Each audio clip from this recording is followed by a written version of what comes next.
നമസ്കാരം. റാഫ്റ്റർ ക്രിക്കറ്റിലേക്ക് ഏവർക്കും സ്വാഗതം. Iyer the great. ഇന്നലത്തെ PBKS വിജയത്തിന് എല്ലാ അഭിനന്ദനങ്ങളും കൊടുക്കേണ്ടത് അവരുടെ നായകൻ ശ്രേയസ് അയ്യർക്കാണ്. വല്ലാത്തൊരു മത്സരമായിരുന്നു. റൺ മഴ പെയ്ത മത്സരം. PBKS അവരുടെ IPL ചരിത്രത്തിലെ ഏറ്റവും ഉയർന്ന സ്കോറാണ് ഇന്നലെ പടുത്തുയർത്തിയത്. 243 റൺസ്. അത് ചേസ് ചെയ്യാൻ വേണ്ടി GT നല്ല ശ്രമം നടത്തുകയും ചെയ്തു.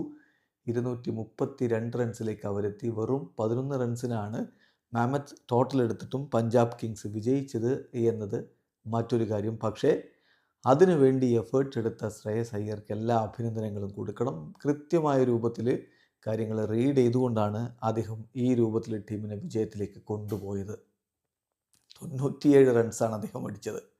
അവസാന ഓവറിൽ അദ്ദേഹത്തിന് സെഞ്ചുറി അടിക്കാമായിരുന്നു. പക്ഷേ തൻ്റെ പാർട്ട്ണറോട് പറഞ്ഞു, എൻ്റെ സെഞ്ചുറിക്ക് നീ വലിയ പ്രാധാന്യം കൊടുക്കേണ്ട, മറിച്ച് ടീം ടോട്ടലിനാണ് പ്രാധാന്യം കൊടുക്കേണ്ടത്. അതിൻ്റെ ഫലമായിട്ട് തന്നെ അവസാന ഓവറിൽ 23 റൺസ് അടിച്ചു കളഞ്ഞു ശശാങ്ക്. 22 റൺസ് അദ്ദേഹത്തിൻ്റെ വക, പിന്നെ ഒരു എക്സ്ട്രാ. ഏതായാലും 23 റൺസ് അവിടെ പിറന്നു. 44 നോട്ട് ഔട്ടായിരുന്നു ശശാങ്കിൻ്റെ സംഭാവന. അതേസമയം യുവതാരം ആര്യ മികച്ച രൂപത്തിൽ തുടങ്ങി 47 റൺസ് അവനും അടിച്ചിട്ടുണ്ടായിരുന്നു. സായി കിഷോർ 30 റൺസിന് 3 വിക്കറ്റ് GTക്കായിട്ട് എടുത്തു. മറുപടി ബാറ്റിങ്ങിൽ GTക്ക് വേണ്ടി സായി സുദർശൻ കിടിലൻ പ്രകടനം, 74 റൺസ്, ബട്ട്ലറുടെ 54 runs, Rutherford 46 runs, Gill 33 runs. Harshdeep Singh മികച്ച രൂപത്തിൽ പന്തെറിഞ്ഞു. 36 പന്തിൽ നിന്ന് 36 റൺസിന് അദ്ദേഹം 2 വിക്കറ്റുകൾ വീഴ്ത്തി.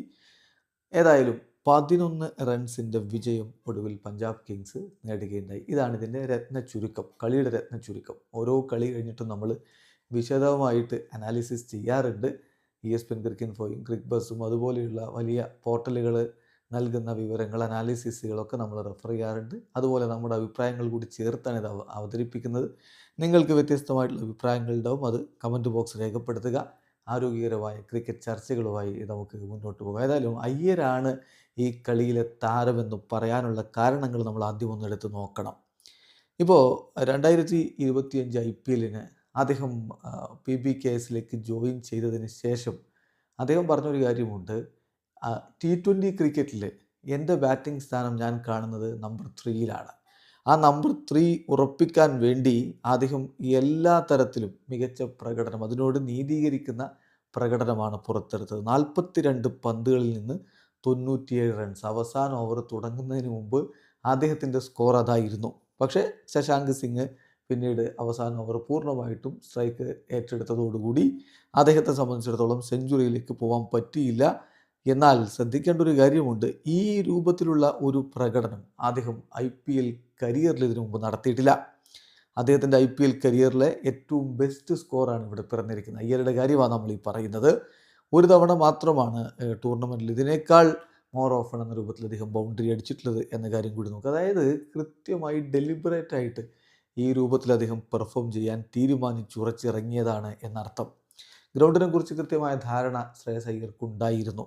ഇവിടെ അവസാനം നടന്ന 6 IPL മത്സരങ്ങളിൽ 5ഉം വിജയിച്ചത് ചേസ് ചെയ്ത ടീമാണ് എന്ന് അദ്ദേഹത്തിന് അറിയാം. ടോസ് ലഭിച്ച GT ബൗൾ ചെയ്യാൻ തീരുമാനിച്ചപ്പോൾ അതിലെ അപകടം അദ്ദേഹം മണത്തിരുന്നു. അതുപോലെ തന്നെ ഡ്യൂ ഉണ്ടാകുമെന്ന് കണക്ക് കൂട്ടി നല്ല രൂപത്തിൽ രണ്ടാം ഇന്നിങ്സിൽ ബാറ്റ് ചെയ്യുന്ന ടീമിനെ അത് സഹായിക്കും. അപ്പോൾ ആദ്യ ഇന്നിങ്സിൽ ബാറ്റ് ചെയ്യേണ്ടി വന്നാൽ വലിയ സ്കോർ പടുത്തുയർത്തിയിട്ടേ കാര്യമുള്ളൂ എന്ന് നല്ല ധാരണ ശ്രേയസ് അയ്യർക്കുണ്ടായിരുന്നു. അതുകൊണ്ട് തന്നെയാണ് അദ്ദേഹം വന്ന് നോക്കുക, അദ്ദേഹം നേരിട്ട 4ാമത്തെ ബോൾ സിക്സറിന് പറത്തുകയാണ്. അതും കാഗിസോ റബാദയെ. സായി കിഷോർ പിന്നീട് 2 വിക്കറ്റുകൾ എടുത്ത് ഒക്കെ വന്ന ഘട്ടത്തിൽ അദ്ദേഹത്തിന് നേരെ 2 സിക്സറുകൾ കൊടുക്കുന്നു. റാഷിദ് ഖാനെതിരെ ആഞ്ഞടിക്കുന്നു. അപ്പം കൃത്യമായിട്ട് കണക്ക് കൂട്ടിക്കൊണ്ടാണ് അയ്യർ ഈ ഒരു ഇന്നിങ്സ് ബിൽഡ് ചെയ്ത് കൊണ്ടുപോയത്. അതുകൊണ്ട് തന്നെ അദ്ദേഹത്തിന് നമ്മൾ കൈയടിക്കണം. അദ്ദേഹമാണ് ടീം സ്കോർ ഈ രൂപത്തിലേക്ക് എത്തുമെന്ന് ഉറപ്പാക്കിയത്. അർഹിച്ച സെഞ്ചുറിയിലേക്ക് അദ്ദേഹത്തിന് എത്താൻ കഴിഞ്ഞില്ലെങ്കിലും ടീമിൻ്റെ വിജയം അദ്ദേഹം ഉറപ്പാക്കി. ഒരു യഥാർത്ഥ നായകൻ്റെ പ്രകടനം അവിടെ നമ്മൾ കണ്ടു. ഇനി പിന്നെ എടുത്തു പറയേണ്ട കാര്യം പ്രിയാൻ ഷാരിയുടെ കാര്യമാണ്. റിക്കി പോണ്ടിങ് യുവതാരത്തിൽ വലിയ വിശ്വാസം അർപ്പിക്കുന്നു. അതിൻ്റെ ഒരു റിസൾട്ട് കളിക്കളത്തിൽ നമ്മൾ കാണുകയും ചെയ്തു. ഇപ്പോൾ നോക്കുക, ആദ്യത്തെ ആ ഒരു 12 ബൗണ്ടറികൾ അദ്ദേഹത്തിൻ്റെ ടീം പവർ പ്ലേയിൽ അടിച്ചതിൽ 8 ബൗണ്ടറിയും വന്നത് പ്രിയാൻ ഷാരിയിൽ നിന്നായിരുന്നു. അതും മുഹമ്മദ് സിറാജ്, കാഗിസോ റബാദ തുടങ്ങിയ പേസർമാർക്കെതിരെയാണ് അങ്ങനെയുള്ളൊരു പെർഫോമൻസ് വന്നത് എന്നുകൂടി നോക്കണം. പിന്നീട് ശശാങ്ക് സിംഗിൻ്റെ കാര്യമാണ് അവസാനം നമ്മൾ എടുത്തു പറയേണ്ടത്. 16 പന്തുകൾ നേരിട്ടിട്ടാണ് അദ്ദേഹത്തിൻ്റെ ഈ ഒരു 44 എന്ന സ്കോർ വരുന്നത്. അതിൽ പകുതിയും അദ്ദേഹം ബൗണ്ടറിയിലേക്ക് അടിച്ചിട്ടുണ്ടായിരുന്നു. സിറാജ് അവസാന ഓവറിൽ കൊടുക്കുന്നത് 23 റൺസാണ്. ഏറ്റവും മികച്ച പെർഫോമൻസ് ഒരു പക്ഷേ ശശാങ്കിൽ നിന്ന് വന്നത് അവസാനത്തെ ആ ഒരു ഓവറിലായിരിക്കും എന്ന് പറയേണ്ടി വരും. കഴിഞ്ഞ സീസണിലൊക്കെ ഇതുപോലെയൊക്കെയുള്ള പ്രകടനം തന്നെയാണ് അദ്ദേഹത്തിൽ നിന്ന് വന്നുകൊണ്ടിരുന്നത്. അതുകൊണ്ടാണ് അദ്ദേഹത്തെ PBKS നിലനിർത്തിയത്. അതിൻ്റെ ഒരു തുടർച്ചയാണ് നമ്മളിവിടെ കണ്ടുകൊണ്ടിരിക്കുന്നതും.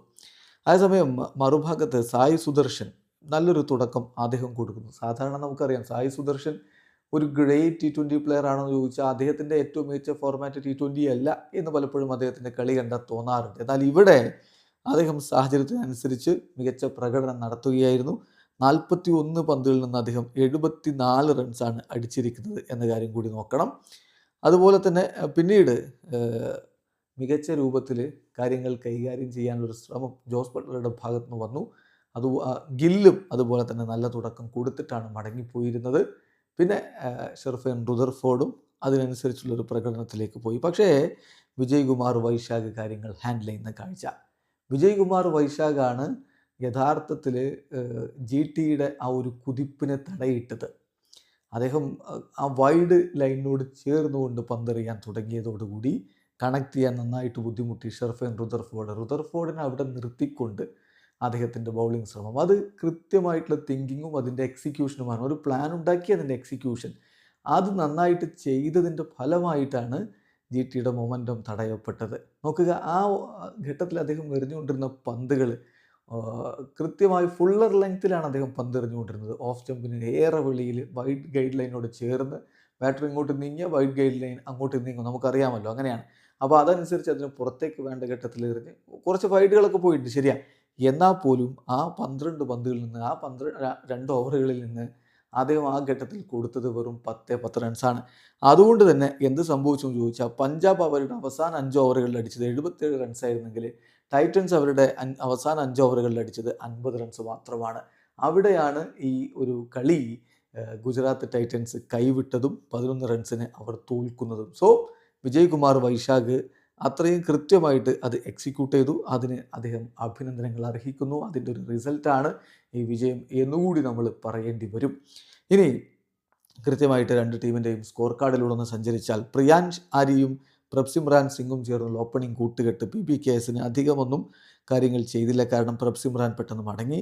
റബാദയുടെ പന്തിൽ അർഷദ് ഖാൻ പിടിച്ച് പുറത്താകുമ്പോൾ അദ്ദേഹം 8 പന്തിൽ 5 റൺസ് എടുത്തിട്ടുണ്ടായിരുന്നുള്ളൂ. പക്ഷേ പിന്നീടാണ് പൂരം. പ്രിയാൻഷ് ആര്യ പൊളിച്ചെടുക്കുന്നു. 23 പന്തിൽ 7 ഫോറും 2 സിക്സും അടക്കം 47 റൺസാണ് അദ്ദേഹം കുറിച്ചത്. ശ്രേയസ് അയ്യരായിരുന്നു കൂട്ടിലുണ്ടായിരുന്നത്. പ്രിയാൻഷ് പോകുമ്പോൾ 7ാമത്തെ ഓവറിൽ അദ്ദേഹം പോകുമ്പോൾ 79 റൺസിലേക്ക് എത്തിക്കഴിഞ്ഞിരുന്നു PBKS. ശ്രേയസ് അയ്യർക്ക് കൂട്ടായി അസ്മത്തുള്ള ഒമർസായി എത്തി. പക്ഷേ അസ്മത്തുള്ള ഒമർസായിക്ക് ആ ഒരു മികവിൽ പോകാൻ പറ്റിയില്ല. 15 പന്തിൽ 16 റൺസ്. പിന്നാലെ ഗ്ലെൻ മാക്സ്വെൽ ഗോൾഡൻ ഡക്കായി. സായി കിഷോർ തുടരെ 2 വിക്കറ്റുകൾ എടുക്കുന്ന ഒരു കാഴ്ചയാണ് നമ്മൾ അവിടെ കാണുന്നത്. സോ അതിൽ നമ്മൾ എടുത്തു പറയേണ്ട ഒരു കാര്യം, ഗ്ലെൻ മാക്സ്വെല്ല് ആ ഘട്ടത്തിൽ അത് ഒന്ന് അദ്ദേഹത്തിന് അപ്പീൽ കൊടുക്കാമായിരുന്നു, അല്ലെങ്കിൽ റിവ്യൂ കൊടുക്കാമായിരുന്നു. കാരണം ബോൾ സ്റ്റമ്പിന് മിസ്സിങ് ആയിരുന്നു. പക്ഷേ അൺഫോർച്ചുനേറ്റ്ലി അദ്ദേഹം അതിന് മുതിർന്നില്ല. 19ാമത്തെ ഡെക്കായിട്ട് IPL ചരിത്രത്തിൽ ഏറ്റവും അധികം ഡെക്കായ താരമെന്ന നാണക്കേടിൻ്റെ റെക്കോർഡും കൊണ്ടാണ് അദ്ദേഹം കളിക്കളം വിട്ടത്. പിന്നാലെ മാർക്കസ് സ്റ്റോയിനിസ് 15 പന്തിൽ 20 റൺസ്. അതിനുശേഷമാണ് ശശാങ്ക് സിംഗിൻ്റെ വരവും ആ ഒരു പൊളിച്ചെടുക്കലും. ശ്രേയസ് അയ്യർ 42 പന്തിൽ നിന്ന് 97 റൺസ് എടുത്ത് പുറത്തായി നിന്നപ്പോൾ ശശാങ്ക് സിംഗ് 16 പന്തുകൾ മാത്രം നേരിട്ട് അതിൽ പകുതിയും ബൗണ്ടറിയിലേക്ക് അടിച്ചു. 6 ഫോറും 2 സിക്സറും അദ്ദേഹത്തിൻ്റെ വക. 44 റൺസ് നോട്ട് ഔട്ട്. അങ്ങനെ ആ അവസാനത്തൊരു ഫ്ലറി ഉണ്ടല്ലോ, ആ അവസാന ഓവറിൽ പിറന്ന് 23 റൺസ്, അത് ഈ കളിയിൽ വലിയ നിർണായകമായിട്ട് മാറി. 243 റൺസായിരുന്നു അവരുടെ ഒരു ടോട്ടൽ വന്നത്, PBKSൻ്റെ ടോട്ടൽ വന്നത്. സിറാജ് 4 ഓവറിൽ 54 റൺസാണ് വിട്ടുകൊടുത്തത്. കാഗിസോ റബാദ 4 ഓവറിൽ 41 റൺസിന് ഒരു വിക്കറ്റ് എടുത്തു. റാഷിദ് ഖാൻ 4 ഓവറിൽ 48 റൺസ് കൊടുത്തു, ഒരു വിക്കറ്റാണ് എടുത്തത്. പ്രസിദ്ധ് കൃഷ്ണ 3 ഓവറിൽ 41 റൺസ്. സായി കിഷോർ 4 ഓവറിൽ 30 റൺസിന് 3 വിക്കറ്റ്. അദ്ദേഹം മികച്ച പ്രകടനം ബൗളിങ്ങിൽ നടത്തിയിട്ടുണ്ടെന്ന് പറയേണ്ടി വരും. സായി സുദർശനും ശുഭ്മൻ ഗില്ലും ചേർന്നുള്ള ഓപ്പണിംഗ് കൂട്ടുകെട്ട് അതിവേഗത്തിൽ കുതിക്കുന്ന കാഴ്ചയാണ് നമ്മൾ കണ്ടത്. പവർ പ്ലേ അവസാനിക്കുമ്പോഴേക്കും 60 റൺസ് പിന്നിട്ടിരുന്നു. ഗില്ല് പവർ പ്ലേയിൽ ഔട്ടാകുന്നുണ്ട് അവസാന ഘട്ടത്തിൽ. അപ്പം അവരുടെ സ്കോർ ബോർഡിൽ 61 റൺസാണ്. 14 പന്തിൽ നിന്ന് 2 4ഉം 3 6ഉം അടക്കം 33 റൺസായിരുന്നു ഗില്ലടിച്ചിരുന്നത്. മാക്സ്വെലിൻ്റെ പന്തിൽ ആര്യ പിടിച്ച് പുറത്താവുകയായിരുന്നു. പിന്നാലെ ജോസ് ബട്ട്ലർ എത്തുന്നു. ജോസ് ബട്ട്ലറും സായ് സുദർശനും ചേർന്നുകൊണ്ട് ടീമിനെ മുന്നോട്ട് കൊണ്ടുപോകുന്നു. പിന്നീട് സായ് സുദർശൻ പോകുമ്പോഴേക്കും 145 റൺസിലേക്ക് ടീം എത്തിക്കഴിഞ്ഞിരുന്നു. 13ാമത്തെ ഓവറിൽ 145 റൺസ്. സോ 41 പന്തിൽ 5 4ഉം 6 6ഉം അടക്കം 74 റൺസിൻ്റെ കിടിലൻ ഒരു പ്രകടനം നടത്തിയിട്ടാണ് സായ് സുദർശൻ മടങ്ങിയത്. ജോസ് ബട്ട്ലർക്ക് കൂട്ടായിട്ട് ഷർഫൈൻ റുദർഫോർഡ് തുടക്കത്തിൽ അദ്ദേഹം ആഞ്ഞടിക്കുന്നു. അങ്ങനെ കാര്യങ്ങൾ മുന്നോട്ട് പോകവെയാണ് വിജയ്കുമാർ വൈശാഖ് പണി പറ്റിച്ചത്. ഏതായാലും അദ്ദേഹം ആ റണ്ണൊഴുക്ക് തടയുന്ന കാഴ്ച. മറുഭാഗത്ത് ജോസ് ബട്ട്ലറെ മാർക്കോ യെൻസൺ പറഞ്ഞു വിടുന്നു. അത് ഇൻസൈഡ് എഡ്ജ് കൊണ്ട് സ്റ്റംപിളക്കിയതാണ്. 33 പന്തിൽ 4 4ഉം 2 6ഉം അടക്കം 54 റൺസായിരുന്നു ജോസ് ബട്ട്ലറുടെ സംഭാവന. റുദർഫോർഡിന് കൂട്ടായി രാഹുൽ തെവാട്ടി എത്തി. പക്ഷേ റണ്ണൗട്ടായി പോയി. 6 റൺസാണ് അദ്ദേഹം അടിച്ചിരുന്നത്. ഒരു സിക്സർ തെവാട്ടിയുടെ വകയുണ്ടായിരുന്നു. ഷാറുഖ് ഖാൻ ഒരു ഭാഗത്ത് നിൽക്കവേ ഷർഫൈൻ റുദർഫോർഡ് പുറത്താകുന്നു. 28 പന്തുകൾ നേരിട്ട താരം 4 4ഉം 3 6ഉം അടക്കം 46 റൺസ് അടിച്ചു. വിജയ്കുമാർ വൈശാഖ് അങ്ങനെയുള്ളൊരു തന്ത്രത്തിലൂടെ ആ ഒരു വൈഡ് ഗൈഡ് ലൈനോട് ചേർന്നെറിഞ്ഞുകൊണ്ട് പൂട്ടിയില്ലായിരുന്നെങ്കിൽ ഒരു പക്ഷേ ഷർഫൈൻ റുദർഫോർഡ് കളി മാറ്റിയേനെ. അവിടെയാണ് അദ്ദേഹം പരാജയപ്പെട്ടു പോയത്. അത് ടീമിൻ്റെ പരാജയമായിട്ട് മാറുകയും ചെയ്തു. അവസാന പന്തിൽ ഷാറുഖ് ഖാൻ ഒരു സിക്സറൊക്കെ അടിക്കുന്നുണ്ട്. അതോടുകൂടി 11 റൺസിൻ്റെ കടത്തിലാണ് അവർ പരാജയപ്പെട്ടത്. ബൗളിങ്ങിൽ അർഷ്ദീപ് സിംഗ് നല്ല പ്രകടനം നടത്തുന്നു. 4 ഓവറിൽ 36 റൺസ് അദ്ദേഹം 2 വിക്കറ്റ് വീഴ്ത്തിയപ്പോൾ അസ്മത്തുൽ ഒമർ സായി 2 ഓവറിൽ 29 റൺസാണ് കൊടുത്തത്. മാർക്കോ യെൻസൺ 4 ഓവറിൽ 44 റൺസിന് ഒരു വിക്കറ്റ് എടുത്തപ്പോൾ ഗ്ലെൻ മാക്സ്വെൽ 2 ഓവറിൽ 26 റൺസിന് ഒരു വിക്കറ്റ് വീഴ്ത്തി. സ്റ്റോയിനിസ് 2 ഓവറിൽ 31 റൺസ് വിട്ടു കൊടുത്തപ്പോൾ യശ്വന്ദ്ര ചാഹൽ 3 ഓവറിൽ 34 റൺസാണ് കൊടുത്തത്. വിജയ്കുമാർ വൈശാഖാണ് ബൗളിങ്ങിൽ ഒരു പക്ഷേ വിക്കറ്റുകളൊന്നുമില്ലെങ്കിലും ഹീറോ ആയതെന്ന് പറയേണ്ടി വരും. ഇമ്പാക്റ്റ് സബ്ബായിട്ട് വന്ന താരം 3 ഓവറുകളിൽ 28 റൺസ് മാത്രമാണ് വിട്ടുകൊടുത്തത്. അവരുടെ ബൗളിംഗ് നിരയിൽ മികവ് കാണിച്ചത് അദ്ദേഹമാണ്. 5 വൈഡുകൾ ഉണ്ടായിരുന്നത് ശരിയാണ്, എന്നാൽ പോലും എതിരാളികളെ അദ്ദേഹം പ്രധാനപ്പെട്ട ഘട്ടങ്ങളിൽ പൂട്ടുകയാണ് ഉണ്ടായത്. എന്തായാലും ഈ വിജയത്തിന് നമ്മൾ കൈയടിക്കേണ്ടത് ശ്രേയസ് അയ്യർക്കാണ്. കൃത്യമായ വ്യക്തമായ പ്ലാൻ അദ്ദേഹത്തിനുണ്ടായിരുന്നു. ആ ഗ്രൗണ്ടിനെ കുറിച്ച് നല്ല ധാരണയുണ്ടായിരുന്നു, കണ്ടീഷനെ കുറിച്ച് ധാരണയുണ്ടായിരുന്നു. അതുകൊണ്ട് അദ്ദേഹം നെയ്തെടുത്ത ആ ഒരു പ്ലാൻ അനുസരിച്ച് ടീം കാര്യങ്ങൾ ചെയ്തു. അത് കൃത്യമായിട്ട് എക്സിക്യൂട്ട് ചെയ്തു. റിസൾട്ട് ഇതാ കയ്യിലിരിക്കുന്നു. 11 റൺസിനെ വിജയിച്ചുള്ളൂ ശരിയാണ്. പക്ഷേ ഡ്യൂം ആ ഒരു ഗ്രൗണ്ടിൽ ചേസിംഗ് ടീമുകൾക്കുള്ള ആധിപത്യവും ഒക്കെ നോക്കിയാൽ, അതായത് ജി ടിക്കാണ് അവിടെ കൃത്യമായ ടോസിൻ്റെ ആനുകൂല്യം ലഭിച്ചത്. എന്നിട്ടും അവർക്ക് അത് ക്യാപിറ്റലൈസ് ചെയ്യാൻ പറ്റിയില്ലെങ്കിൽ അതിൻ്റെ കാരണം ശ്രേയസ് അയ്യരുടെ കൃത്യമായിട്ടുള്ള വ്യക്തമായിട്ടുള്ള പ്ലാനിങ്ങും അതനുസരിച്ചുള്ള എക്സിക്യൂഷനും തന്നെയാണ്. വീഡിയോ അവസാനിക്കുന്നു. ക്രിക്കറ്റ് ലോകത്തെ കൂടുതൽ വിശേഷങ്ങളുമായി റാഫ് ടോക്സ് എടുത്താം.